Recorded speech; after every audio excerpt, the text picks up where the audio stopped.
You can roughly locate any community in the world, somewhere along a scale running all the way from democracy to despotism. One to the democracy end, another somewhere in the middle, and a third. Let's find out about despotism. This man makes it his job to study these things. Well, for one thing, avoid the comfortable idea that the mere form of government can of itself safeguard a nation against despotism. Germany, under President Hindenburg, was a republic. And yet in this republic, an aggressive despotism took root and flourished under Adolf Hitler. When a competent observer looks for signs of despotism in a community, he looks beyond fine words and noble phrases. For which it stands, one nation, indivisible, with liberty and justice for all. Many observers have found that two workable yardsticks help in discovering how near a community is to despotism: the respect scale and the power scale. A careful observer can use a respect scale to find how many citizens get an even break. As a community moves towards despotism, respect is restricted to fewer people. A community is low on a respect scale if common courtesy is withheld from large groups of people on account of their political attitudes.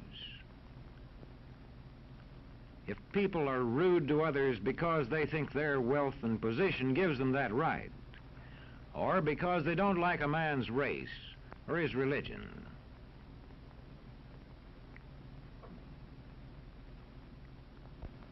Equal opportunity for all citizens to develop useful skills is one basis for rating a community on a respect scale.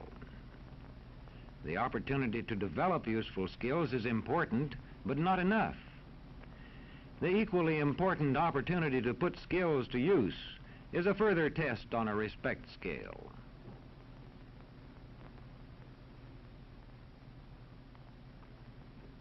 A power scale is another important yardstick of despotism. It gauges the citizens' share in making the community's decisions. Communities which concentrate decision-making in a few hands rate low on a power scale and are moving towards despotism. Like France under the Bourbon kings, one of whom said, "The state, I am the state." Today, democracy can ebb away in communities whose citizens allow power to become concentrated in the hands of bosses. What I say goes, see? I'm the law around here. The test of despotic power is that it can disregard the will of the people. It rules without the consent of the governed. Look beyond the legal formalities of an election in measuring a community on the power scale to see if the ballot is really free. If the citizens can vote only the way they're told, a community approaches despotism. When legislatures become ceremonial assemblies only and have no real control over lawmaking, their community rates low on a power scale.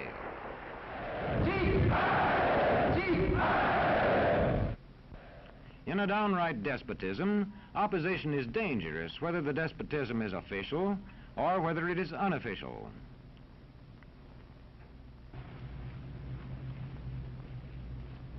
The spread of respect and power in a community is influenced by certain conditions, which many observers measure by means of the economic distribution and information scales. If a community's economic distribution becomes slanted, its middle-income groups grow smaller, and despotism stands a better chance to gain a foothold. Where land is privately owned, one sign of a poorly balanced economy is the concentration of land ownership in the hands of a very small number of people. When farmers lose their farms, they lose their independence. This one can stay on, but not as his own boss anymore. To the extent that this condition exists throughout a nation, the likelihood of despotism is increased. In communities which depend almost entirely on a single industry, such as a factory or mine, maintaining economic balance is a challenging problem.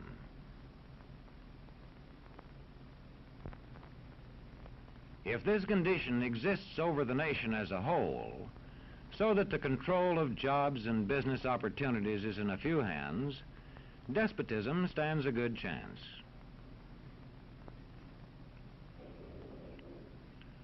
Another sign of a poorly balanced economy is a taxation system that presses heaviest on those least able to pay.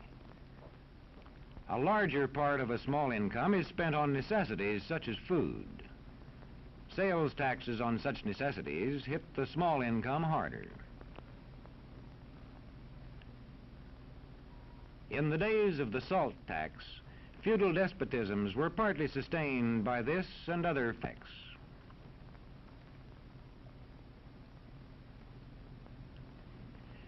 A community rates low on an information scale when the press, radio, and other channels of communication are controlled by only a few people, and when citizens have to accept what they're told. In communities of this kind, despotism stands a good chance. See how a community trains its teachers. Bear this in mind. Young people cannot be trusted to form their own opinions. This business about open-mindedness is nonsense. It's a waste of time trying to teach students to think for themselves. It's our job to tell them. And when teachers put such training into practice, despotism stands a good chance. These children are being taught to accept uncritically whatever they're told. Questions are not encouraged. How can you ask such a question? Have you got a textbook? Yes, ma'am. Does it say here that our law courts are always just? Yes, ma'am. Then how dare you question the fact? Sit down. And so we aren't surprised when... But it must be true. I saw it in this book right here. And if books and newspapers and the radio are efficiently controlled, the people will read and accept exactly what the few in control want them to. Government censorship is one form of control. A newspaper which breaks a government censorship rule can be suspended. It is also possible for newspapers and other forms of communication to be controlled by private interests. I thought I told you to kill that story. It'll cost us a lot of advertising. If that story goes out, I quit. All right.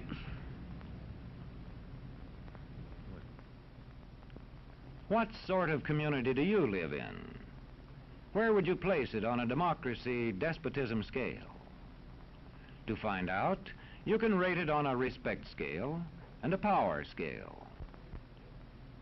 And to find out what way it is likely to go in the future, you can rate it on economic distribution and information scales.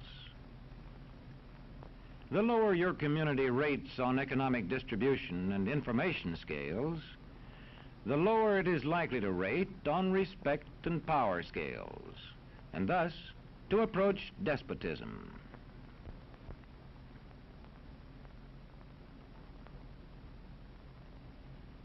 What happens in a single community is the problem of its own citizens. But it is also the problem of us all, because as communities go, so goes the nation.